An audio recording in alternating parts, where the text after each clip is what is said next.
오늘은 또 우리 어린이들이 온다고 그래가지고 그림책 설교를 준비했습니다. 엄마 까투리. 이 엄마 까투리는 권정생 선생님의 작품인데, 권정생 선생님이 아는 지인분이 경험한 이야기를 듣고 실제로 있었던 일을 동화로 쓴 것이죠. 엄마 까투리. 지금 산불이 났어요. 산불이 났으니 어떡합니까?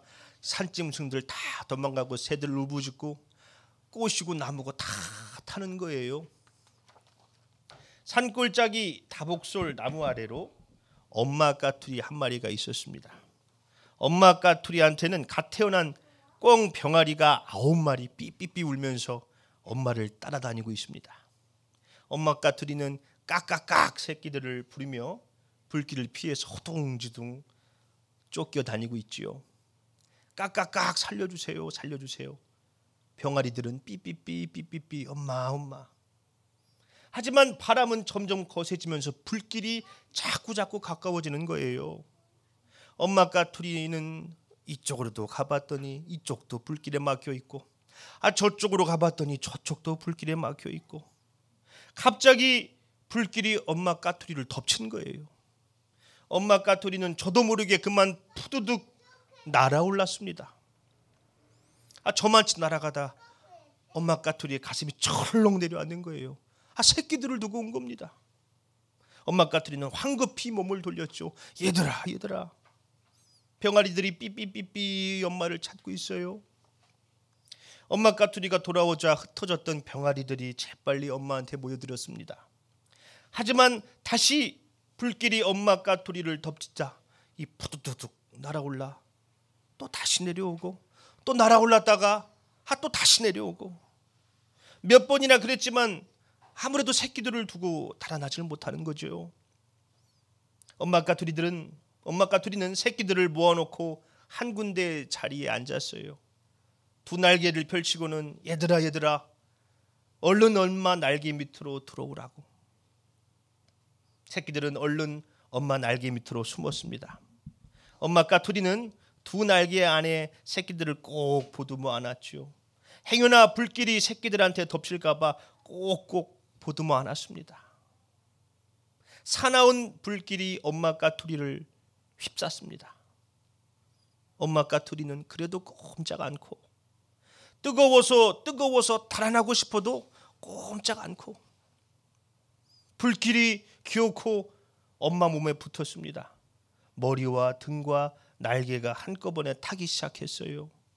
엄마 까투리는 그래도 꼼짝 않고, 오히려 품속 아기들을 위해 두 날개를 콕콕 오므리고 꼼짝 않고 그렇게 정신을 잃었지요. 산불은 하루 만에 가까스로 꺼졌습니다. 온 산 나무들이 다 타버렸지요. 사흘쯤 뒤에 아랫마을에 살고 있는 나무꾼 박서방 아저씨가 산으로 올라왔어요. 까맣게 탄 나무들을 이 땔감으로 쓰기 위해서지요. 그런데 박서방 아저씨가 골짜기 포덕에서 이상한 것을 발견한 겁니다. 불에 새카맣게 탄 엄마 까투리를 본 것이죠. 늘 중요한 순간에는 배경음악이 쫙 깔리죠. 어쩌다가 여기서 타 죽었을까. 그러자 발자국에 놀란 꿩 병아리들이 엄마 품속에서 한꺼번에 쏟아져 나왔습니다. 삐삐삐삐. 모두 9마리. 타 죽은 엄마 품속에서 새끼들은 솜털 하나 다치지 않고 모두 살아있던 것입니다. 박서방 아저씨는 너무도 신기해서 한참 동안 멍해져 버렸어요. 병아리들은 불탄 산자락을 몰려다니며 무언가를 부지런히 쪼아먹더니 다시 모여들어 죽은 엄마 날개 밑으로 들어가는 거예요. 다음 날 박서방 아저씨가 궁금해서 또 그곳을 가봤더니 타 죽은 엄마 까투리는 그대로 있고, 또 9마리 병아리들도 엄마 곁을 떠나지 않고 그대로 있는 거예요. 다음 날도 아저씨는 찾아가 보았습니다. 숫덩이인 채 타 죽은 엄마 까투리는 그대로 있고, 꿩 병아리들은 먹을 것을 찾아 흩어졌다가 다시 엄마 품으로 돌아왔습니다. 열흘이 지나고 한 달이 지났습니다. 그동안 이 꿩 병아리들은 제법 자랐어요. 반대로 엄마 까투리는 비에 젖고 바람에 쓸려 점점 모습이 변해갔습니다. 앙상한 뼈대만 까맣게 남아있더니 그것마저 부서져 버렸습니다. 병아리들은 그래도 뿔뿔이 흩어져 모이를 주워 먹다가는 밤이면 앙상한 엄마 까투리 곁으로 모여들어 잠이 들었습니다. 엄마 냄새가 남아있는 그곳에 함께 모여 보듬고 잠이 드는 것이었습니다.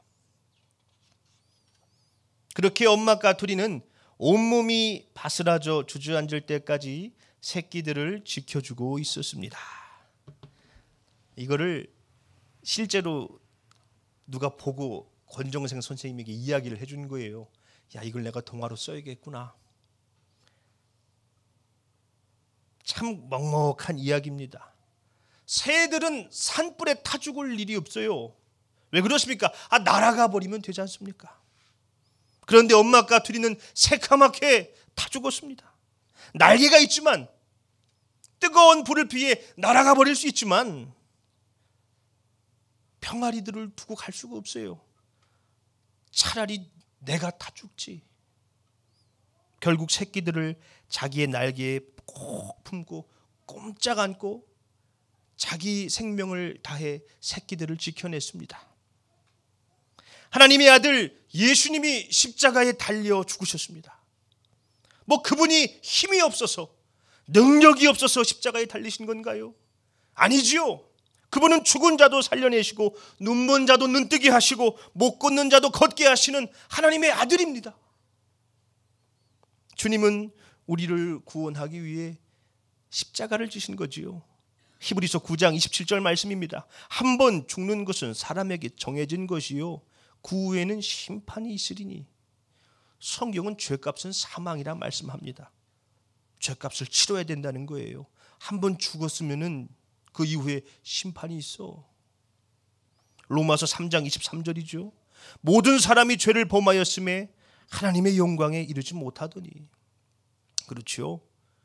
우리 모두는 이 죄의 형벌을 피할 수가 없습니다.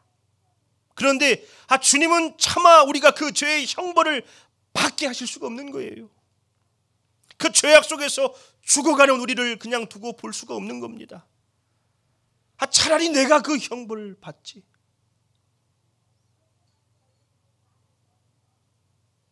푸드득 날아갔다가 내려오고 날아갔다가 내려오고 차마 혼자 날아갈 수 없어 결국 병아리들을 자신의 품에 품고 자신의 목숨을 다해 이 병아리들을 살려냈던 엄마 까투리처럼 예수님도 차라리 내가 저 십자가 대신 지고 말지.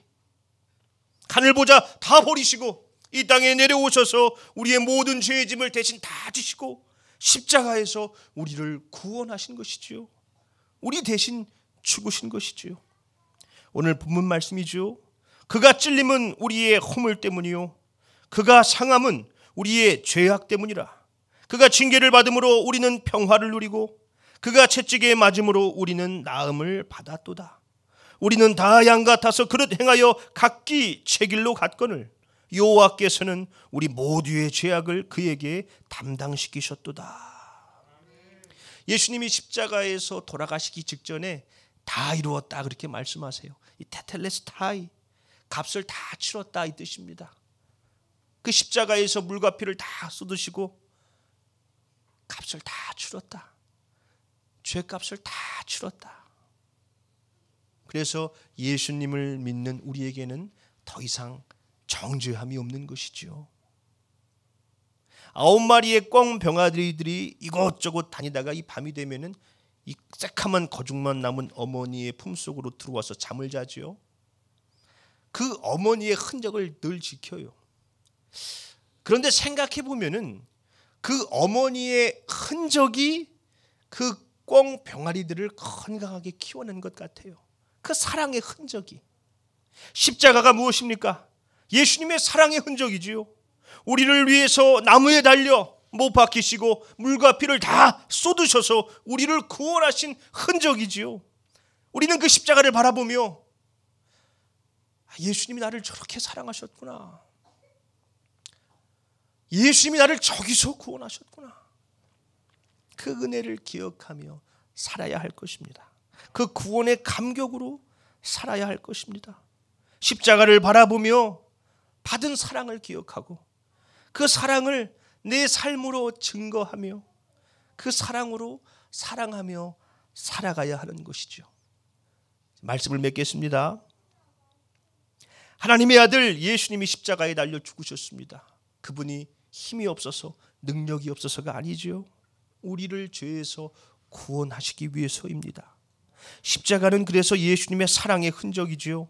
예수님의 찔림은 우리의 허물 때문이요, 예수님의 상함은 우리의 죄악 때문입니다.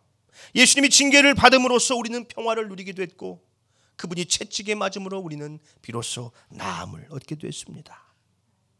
예수님이 십자가에서 우리의 죄값을 대신 다 치르셨어요. 그래서 예수님을 믿으면 우리에게는 정죄함이 없습니다. 믿음으로 의롭다함을 받습니다.